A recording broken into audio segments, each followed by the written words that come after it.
Welcome to another edition of A Week of Mass Shootings. There were 4 mass shootings reported from February 5th through February 11th, bringing our total to 42 on the year. There were none reported for February 5th or February 6th, so we're going to start on February 7th in East Lansdowne, Pennsylvania, where 5 were killed and 2 were injured in the first one for East Lansdowne this year. This was the 3rd highest death count of any mass shootings this year so far, and it was domestic violence, family annihilation, and the 5 killed were Xuong Lee, Britni Lee, Nakayla Lee, Natayla Lee, and Xavier Lee. And they were aged 10 to 40. And 2 police officers were also injured by gunfire. 43-year-old Canh Le was the shooter. This happened at 3:45 in the afternoon, and police arrived after an 11-year-old had called the police to say they had been shot. And Canh Le shot 40 to 50 rounds from inside the house, striking 2 officers. Then he started the house on fire, and the shooter, Canh Le, ended up dying in this incident as well. Okay, there were none on February 8th. So we're going to go to February 9th in Dallas, Texas, where 5 were injured. And this is the first one for Dallas this year. And this one was a gang involvement. 2 of the victims were under 17 years old and 3 were adults. It happened around 8:50 p.m. Friday night, and the suspects left the scene in an unknown vehicle, and that's all we know about it, because these gang ones, typically you don't get a whole lot of information about them. So we'll go again on February 9th, and this one was in Washington, D.C., where 1 was killed and 3 were injured, and this is the first one for D.C. this year. 22-year-old Dante Dudley was the one that was killed.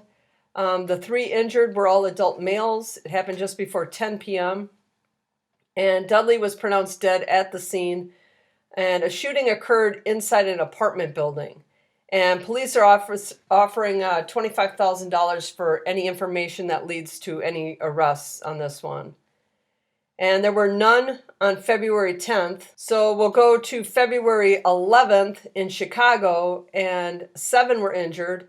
And this is the first one for Chicago. So Chicago's doing pretty good. They made it 6 weeks into the year without having a mass shooting. And you know, it's a election year, but it's pretty good for Chicago. Let's just put it that way.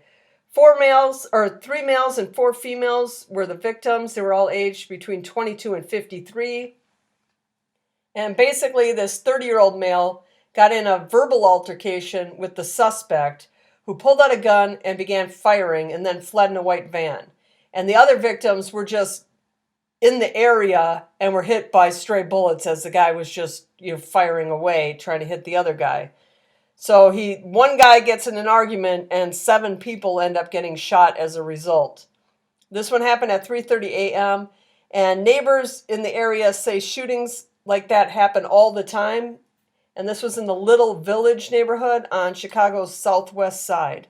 Okay, so let's look at our causes graph, and these are the top 6 reasons for mass shootings so far in 2024.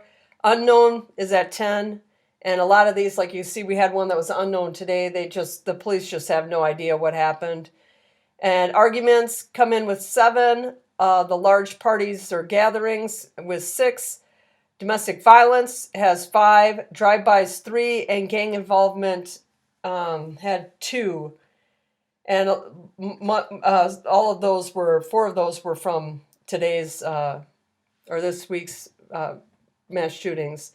So when you think about mass shootings, a lot of people, when they think about mass shootings, they think of things like drive-bys, and they think, oh yeah, that's just something that happens, in bad areas like Chicago. There's a drive-by and people are hit, and that's not even really the case. You can see by this graph that only 3 so far this year have been drive-bys.